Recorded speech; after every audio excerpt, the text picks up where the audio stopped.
மந்திர ஸ்நானம் மற்ற ஸ்நானங்களை விட எந்த ஒரு விதத்திலே உயர்வானது அப்படின்னு கேட்குறார். முதல்ல அந்த வகையை தெரிஞ்சுட்டால் தான் அந்த உயர்வை நாம் தெரிஞ்சுக்க முடியும். உலகியலில் சாமான்யமாக எல்லாரும் குளிக்கிறது அப்படின்னு சொன்னால் சாதாரண ஜலத்தில் போய் ஸ்நானம் பண்ணுறோம். கொஞ்சம் வயசானவா, உடல் உபாதி உள்ளவா வெந்நீர் போட்டு ஸ்நானம் பண்ணுறா. இதெல்லாம் கிரியா ஊக்கின்னு சொல்லியிருக்கா. கிரியா ஊக்கின்னா என்னென்னா, ராத்திரி தூங்கி ஏந்திருந்த உடனே ஒரு மாதிரி உடம்பில் ஒரு மந்தத்தன்மை இருக்கும். அந்த மந்தத்தன்மையை போக்குவதற்கு இந்த ஸ்நானமானது பலன்படும் அப்படிங்கிறது. அதுக்கு அடுத்தபடியாக சொல்லணும் அப்படின்னு சொன்னால் மலாபகரணம்னு சொல்லுவோம். உடம்புல அழுக்கெல்லாம் சேர்ந்து போயிருக்கு, அதை தூய்மைப்படுத்திக்கிறதுக்காக அப்படின்னு சொல்கிறோம். இதுக்கு அடுத்தபடியாக பார்த்திங்கன்னா இந்த எண்ணெய் தேய்ச்சி குளிக்கிறதுன்னு ஒன்று சொல்லுவாள். அது உடம்பில் இருக்கக்கூடிய உஷ்ணத்தை குறைக்கும், இல்லை ஒரு சமன்பாடு பண்ணும். அதிகமாக இருக்கிறத இதையோ வச்சு ஒரு சமன்பாட்டை ஏற்படுத்துவதற்காக சனி நீராடு அந்த மாதிரிலாம் சொல்லியிருக்கா. சில இடங்களில் சில வியாதியை நிவர்த்தி பண்ணுறதுக்கு மிருத்து ஸ்நானம், அதாவது சேத்தை பூசிக்கிறது, அந்த மாதிரியெல்லாம் சொல்லியிருக்கா. இதெல்லாம் தாண்டி இந்த மந்திர ஸ்நானம்ங்கிறது என்ன அப்படின்னு கேட்டிங்கன்னா, பழைய காலத்தில் தீர்த்த மாடல்னு ஒரு வழக்கம் இருந்தது. தீர்த்த மாடல்ங்கிறது என்ன அப்படின்னா, கிரகஸ்தாசிரமத்துலேருந்து வானப்பிரஸ்தாசிரமத்துக்கு போயிடுவாள். அப்போ மனைவியை ஒண்டி தான் அழைச்சின்னு போவாள். அதில் என்ன பண்ணுவான்னு கேட்டிங்கன்னா, வானப்பிரஸ்தாசிரமம் முடிஞ்சு சந்நியாச ஆசிரமம் வாங்குகிற பொழுது என்ன ஆகும்னு கேட்டிங்கன்னா, கணவன் மனைவி அதில் யாராவது ஒருத்தர் இறந்து போனால் அது சந்நியாசாசிரமம் அவள் எடுத்துக்கணும், அவளாகவே எடுத்துக்கணும்னு அர்த்தம். இயல்பாகவே அவளை அடையும்னு சொல்கிறாள். இது ஆகம நோக்கில் சொல்லும். இது என்ன அப்படின்னு கேட்டிங்கன்னா, அவள் கணவனோ இல்லை மனைவியோ அப்படி இறந்து போன அந்த ஸ்டேட்டஸில் தனியாகவே இருக்கிறவா என்ன பண்ணுவான்னா, கோயிலாக போயிட்டே இருப்பாள். அங்கே போய் ஸ்நானம் பண்ணுவாள், அந்த கோயில் தரிசனம் பண்ணுவாள், அப்படியே யாச்சகம் பண்ணுவாள், அப்படியே வாழ்வாள்.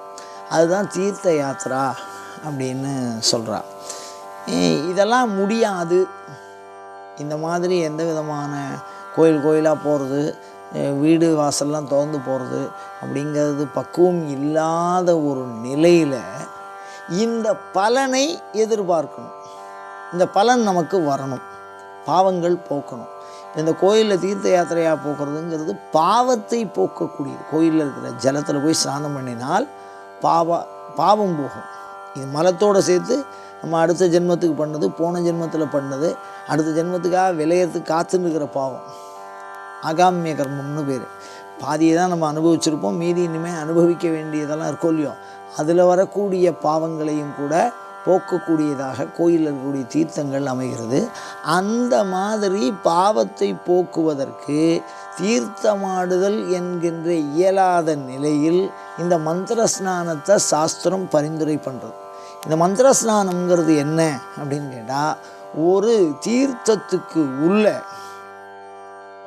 மந்திரங்களை ஆவாகனம் செய்து, அதாவது அந்த மந்திர ஆற்றலை அதிலே எழுந்தருள செய்து, அதற்குள்ளே அடைத்து, ஞாசம்னு பேர், அடைத்து மந்திரங்களை சொல்லி ஜபம் பண்ணி அதை நம்ம குளிக்கிற பொழுது இந்த தீர்த்த யாத்திரையில் ஸ்நானம் பண்ணி எப்படி பாவங்களை போக்குறதோ அதே மாதிரி வீட்டில் இருந்தபடியே அந்த மந்திரத்தை அதில் ஞாசம் பண்ணி, அதாவது அடைத்து அந்த தீர்த்தத்தில் ஜபம் பண்ணி அதை ஸ்நானம் பண்ணுறது அப்படிங்கிறது மந்திர ஸ்நானம்னு சொல்கிறான்.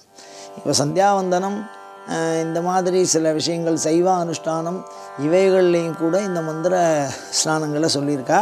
மந்திர ஸ்நானங்கிறது என்ன அப்படின்னா, ஜலத்தில் மந்திரத்தை ஜபம் பண்ணி அதை புரோக்ஷணம் பண்ணிக்கிறது, புரோக்ஷணமும் தெளிச்சுக்கிறது. இப்போ அந்த ஜலத்தை விட அந்த மந்திரத்துக்கு தான் முக்கியத்துவம். அவங்க எந்த தேவதையினுடைய மந்திரத்தை அதில் ஜபம் பண்ணுறா, என்ன காரணத்துக்காக அந்த ஜபம் பண்ணுறா அப்படிங்கிறத பொறுத்து தான் இந்த மந்திர ஸ்நானத்தினுடைய பலன் அமையும். பெரும்பாலும் ஒரு தேவதையோடு தொடர்பு கொள்வதற்கு இந்த மந்திர ஸ்நானம் பயன்படும். ஒரு தேவதை கூட நம்ம பேசணும், அது கூட நமக்கு ஒரு தொடர்பு கொள்ளணும் அப்படின்னு சொன்னால் தேவதைன்னு இருக்கு. நான் சொல்கிறது கடவுளை சொல்ல, சிவபெருமான் கடவுள், எல்லாம் கடந்த பொருள். இப்போ இந்திரன், அக்னி, இவெல்லாம் தேவதை. இந்த தேவதை கூட நமக்கு ஒரு தொடர்பு வேணும் அப்படின்னு சொன்னால் அதுக்கு இந்த மந்திர ஸ்நானம்ங்கிறது மிகவும் உதவியாக இருக்கும்.